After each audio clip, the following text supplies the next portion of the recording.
Good. Good morning, good afternoon.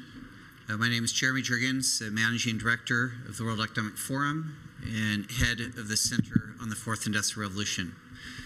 We're joined here today by a distinguished panel of Nita Farahany, Amandeep Singhur, and Gary Marcus to discuss Mind in the Machine.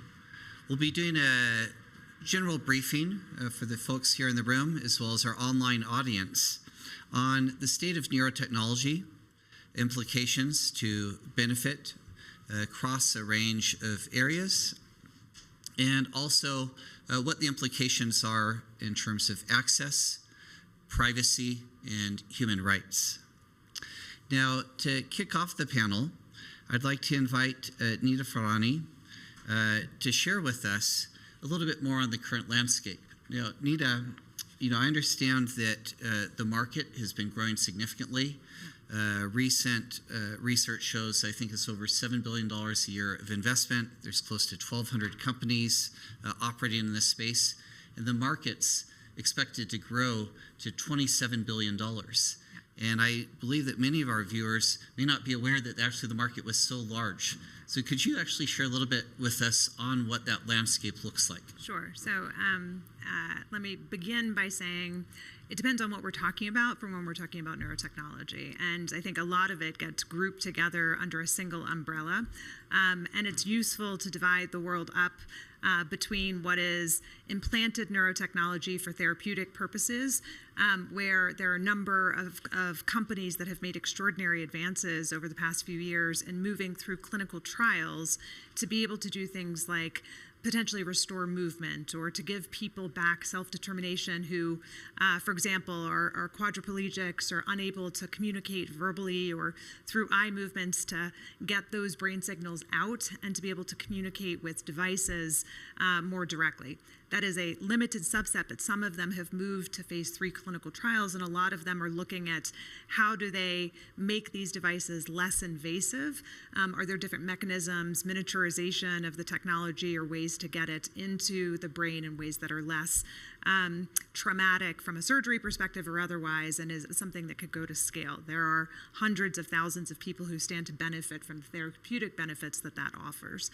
On the other side are wearable devices. So these are brain sensors that are starting to be embedded in everyday devices, but until now have been a number of niche companies that really have focused on mindfulness and meditation. The use of, for example, brain sensors that can pick up electrical activity in the brain at a pretty low resolution, but advances in AI have both improved what the signal is that can come from the brain and enabled the miniaturization of those products.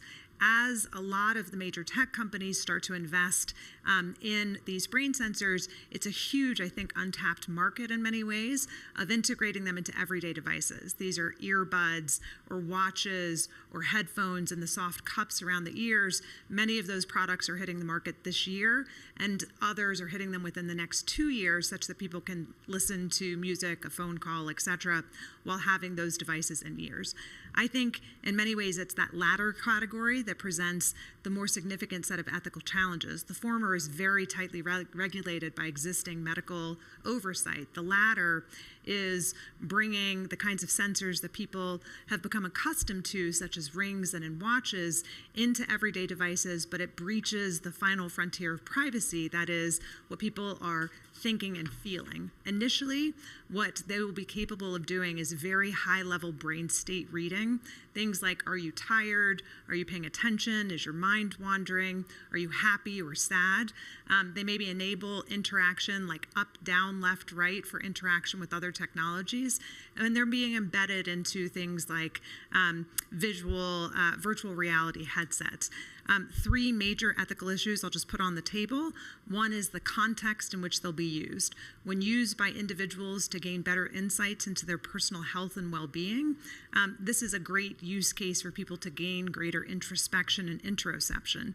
When used coercively, for example, in an educational setting or in a workplace where people are mandated to have their brain activity monitored, it becomes deeply problematic that this final frontier of privacy is one that people can't reclaim. The second ethical issue is the inclusivity of the data.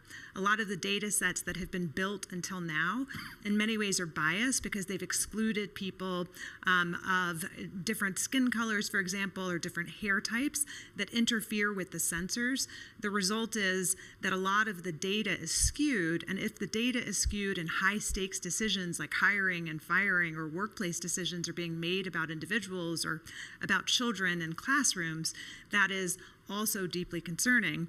And the last and deeply concerning area of ethical concern is the aggregation and the collection of this data, especially in a world in which most business models for major tech companies have been based on the aggregation of personal data in ways that allow them to gain insights about individuals, but also allow, for example, targeted advertisement, the use of kind of closed loop systems that change environments in response to people's data that could nudge them and coercively shift how they think and they feel.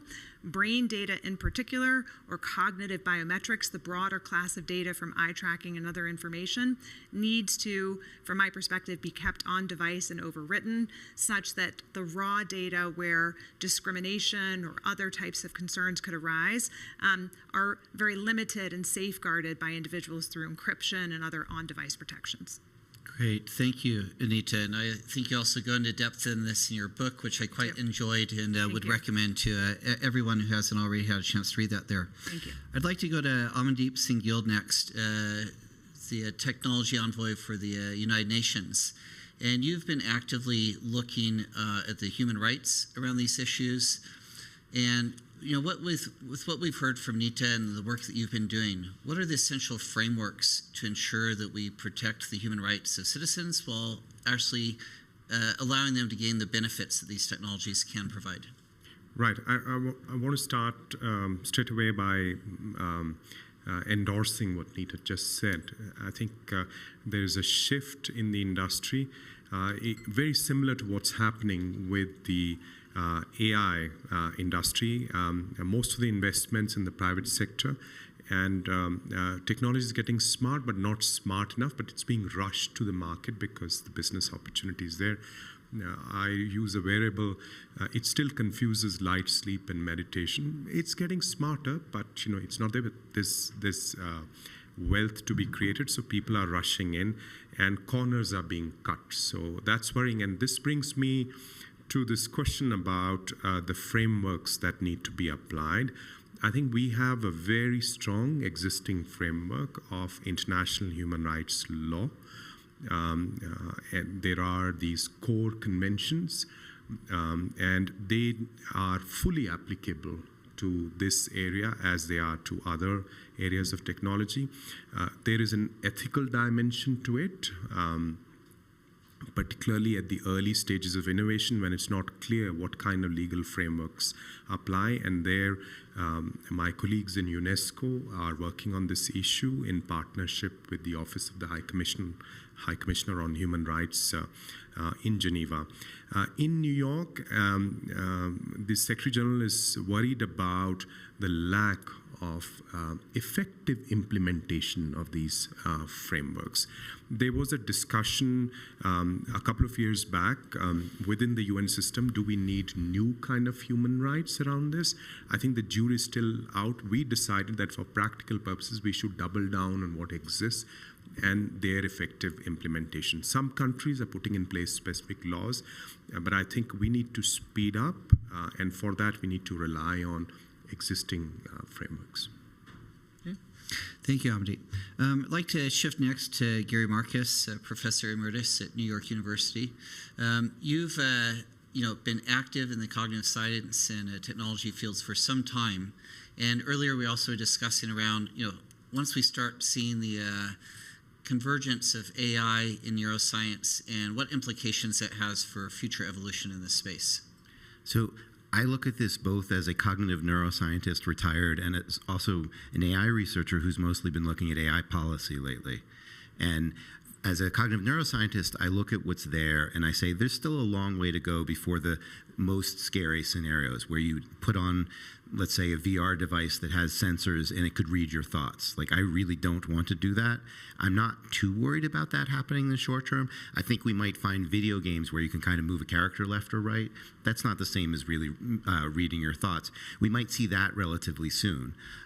As a neuroscientist, I think getting to the point where you put something on your head and it can read your thoughts in a fully general way without your cooperation is still going to take some time. We still don't really understand how the brain works. We're still in early days of neuroscience. We're collecting data. We're collecting much higher resolution data than we did before, but we still have limited understanding of how all that data works. You have 86 billion neurons in your brain, and we have no idea exactly what they're all doing.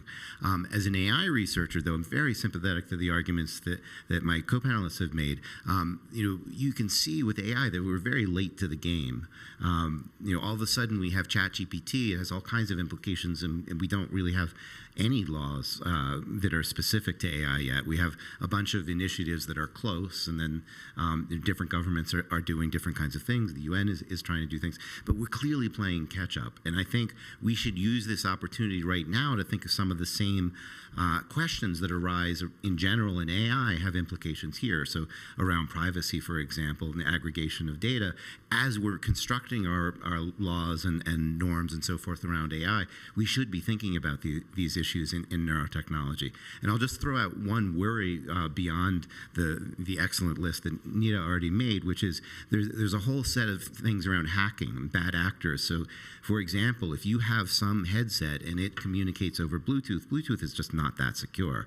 And so right now, probably it can't read too much, but it can probably read your emotional state to some degree. Someday it might be able to read your thoughts. You don't want people to be able to hack into that. And then there's another version, which I think is very far away, but we should still be thinking about, which is most of these things are kind of read and not write, but there are technologies like TMS that do try to write signals to the brain, and I'm sure people are going to try to do that for various reasons. Imagine those systems being hacked. So we really want to think this through. We want to get a jump on it. I think that's Nita's fundamental point. I completely agree with it. No matter how long the timescales are on some of the specifics, we need to get on it. Great, thank you. Nita, I'd like to come back to you. I was discussing with some AI researchers here, and deep in the field, long time, and said, ChatGPT, the LLMs, the attention is all you need paper, actually accelerated much faster the field of AI than even the expert researchers had anticipated. Some say anywhere moving it up from 10 to 15 years sooner, the things that are happening today than they otherwise expected. What's your thought also on this timeline, and do you think it's as far out as Gary does, or do you think there's also potential that it could come more quickly? I think it's coming much more quickly thanks to advances in generative AI. So the papers that have come out just over the past year applied to much more complex imaging, so using things like functional magnetic resonance imaging, where people go into a scanner cooperatively, intentionally having their brain activity scanned while they listen to podcasts or they see images, are being, in many instances, very reliably recreated thanks to generative AI. Now, that doesn't apply to EEG and small sensors. There's still a gap between that kind of technology and wearable sensors. But what it shows, and what a lot of the companies are now talking about, is the capacity of using generative AI to have a classifier on device for individuals. So as they launch a product on the marketplace that allows you to do really basic things, track your stress levels throughout the day, which is a powerful insight that people can gain about their own brain health and wellness, it will learn the individual and co-evolve over time so that each device will have a personal classifier for an individual that generative AI enables that can learn brain signals over time and be able to, essentially say when you are thinking this or you want to type this or you're experiencing this, this is what the brain activity looks like. That co-evolution is happening so much more quickly that it allows companies to ship products with very basic functionality that then also allows this co-evolution. The good thing is those classifiers don't seem to apply across people. So some of these studies have shown that when a classifier is trained for a particular person and then you try to apply it to somebody else's brain signals, it doesn't translate across.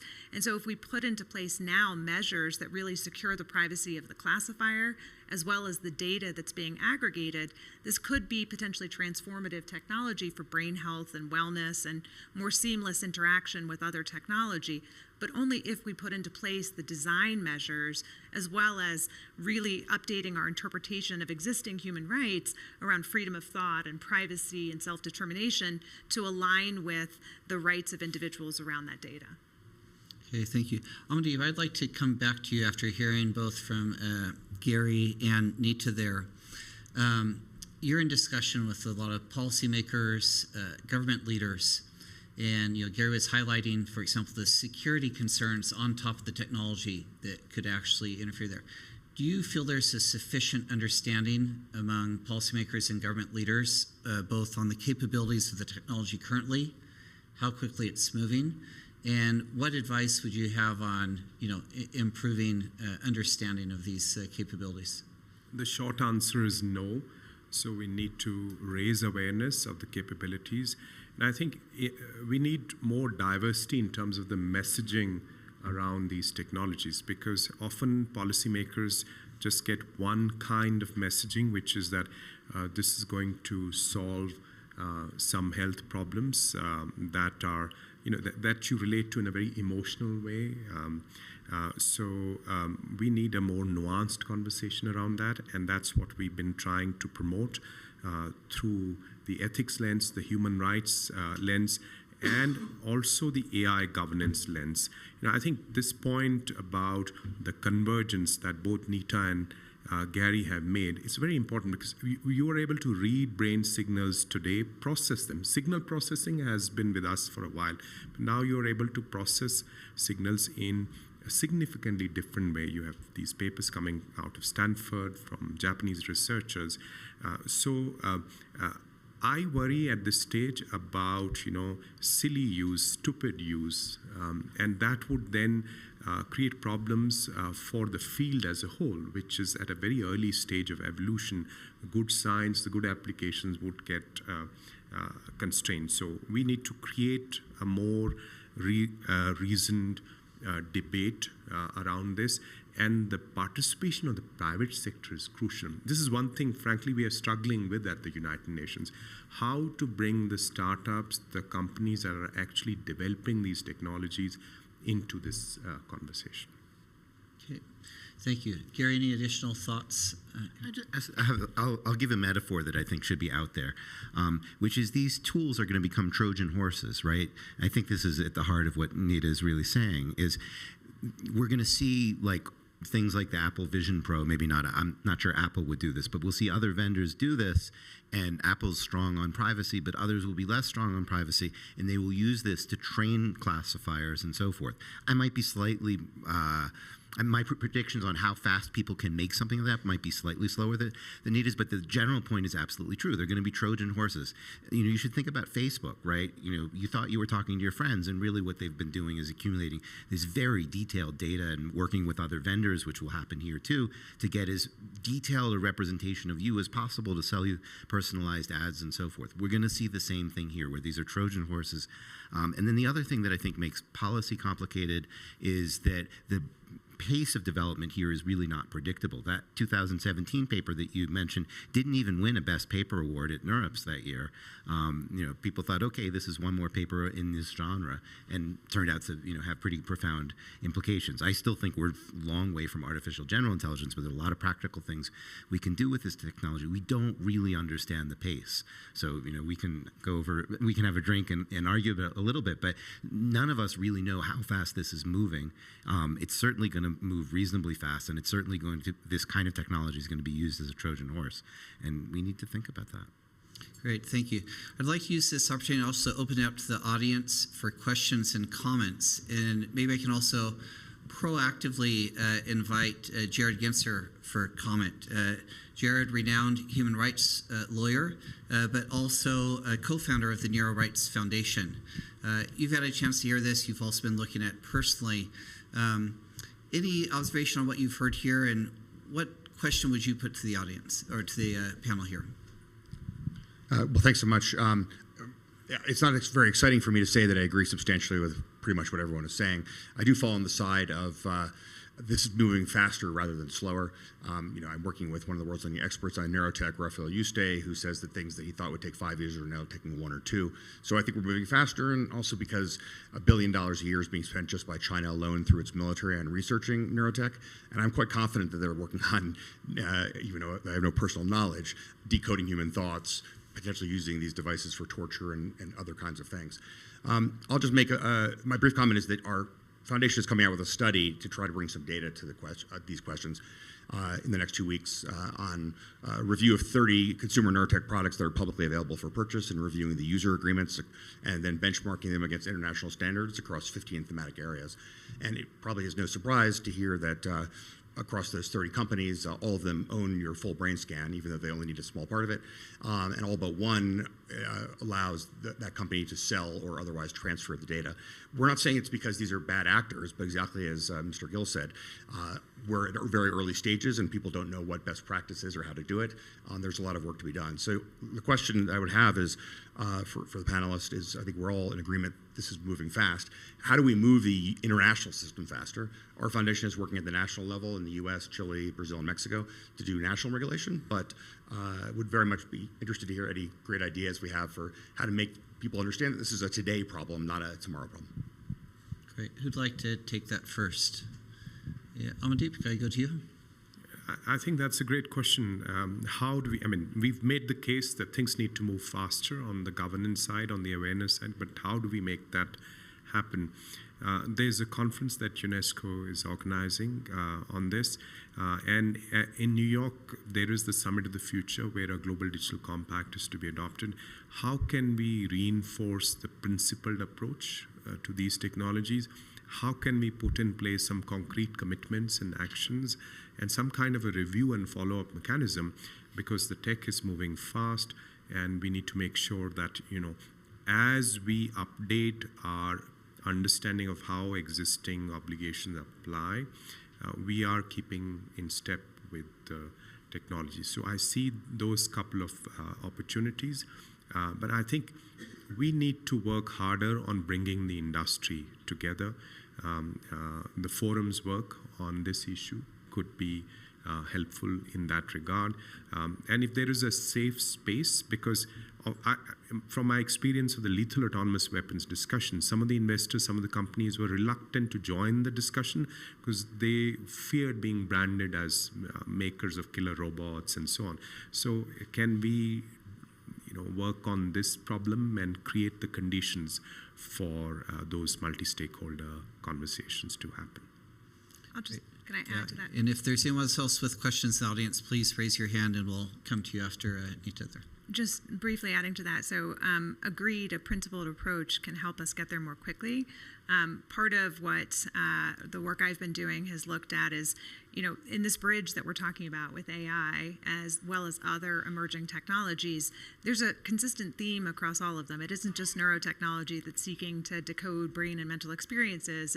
You mentioned Apple Provision. Their eye tracking capabilities really are meant to make inferences about mental experiences and to try to understand what we're thinking and feeling. A lot of these technologies, if you think about a broader class of cognitive biometrics, are raising the same issue. And so rather than a technology by technology approach, recognizing that, especially with the urgency that everyone feels with respect to AI, it can be governed across a principled approach across all of them. We can recognize that there is this fundamental right to cognitive liberty and that maps on to existing human rights of self-determination and mental privacy and freedom of thought. And we can recognize that that's true whether it's social media that's seeking to understand our psychological profiles, it's eye tracking, or it's neural data that's being collected, which gives the urgency because those products are already on the market, and it allows us to be able to meet this technology as it arrives more broadly on the market. I'll just add one thing, which is I was really struck by what you said about terms of service, and shouldn't be surprised by it because people are signing similar terms of service with their cars, and the cars are tracking where they're going, and possibly sharing data with Meta and so forth. One thing I think that this does point to is we need firmer consumer advocacy and literacy campaigns around what you are signing and why it actually matters. And somehow we're not getting that message out. And this is one more place where it's really going to maybe matter even more than it has before. Okay. Thank you. Okay, question there in the front. Thank you for such an interesting panel so far. It's been really interesting to get your perspectives on this issue, given it's such a prominent topic. I wanted to ask, how do you ensure that you still get the benefits of AI, given that regulations are so important in this case, but how do you make sure that we still get the best benefits, for example, in maybe a mental health perspective, where it could help things like therapies or people who have issues that need to be addressed and where AI could help in such a way? How do you make sure that your regulations are kind of allowing for that to happen? It's a great question, and I'll say most people who are kind of fervently working on these issues recognize the biggest risk comes from the raw data itself, right? So if you have, rather than an inference that has to be drawn, if you want to go left and right, the richness of brain data is such that there are a lot of other inferences that could be made if it was accessible to the individual. Those other inferences include, for example, aggregating large data sets to be able to learn about mental health and well-being. But there's a way to do that, which is if data lives on device, and some people choose to participate in studies that allow the study of very specific issues, depression, ADHD, Parkinson's, Alzheimer's disease, much like the very large Apple Heart Health study that they did, which led in collaboration with a university under an IRB, a consented to process of sharing data that was for a limited purpose.